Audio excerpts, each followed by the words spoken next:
Hello mga ka-pioneer. Yan, kumusta kayo? Yan to, kukumustahin ko din ng mga pananim ko. Bibihira na lang kasi umakakyat dito. Medyo busy po kasi sa trabaho.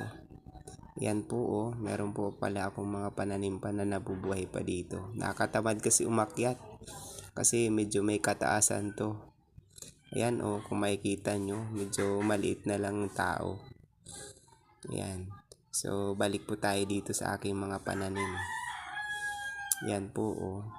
Naawa po ako pero wala po akong magawa kasi yun, marami tayong pinagkakabalahan. Siyempre didiligan ko muna.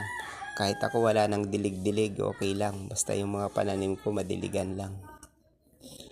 Ayan oh. Joke lang yun mga ka-pioneer. Ayan, so para makainom po muna sila kasi minsan na lang umulan. Ayan, so may mga nabigyan na po tayo dito ng mga okra. So sana dumami yon yung binigay ko po sa kanila. At yan, kung sino gusto may tanglad, meron pa po dito. So mag-comment lang po kayo sa baba. Kung gusto niyo din ng okra yan, di ko na po hina-harvest para ipunlan na lang po yan.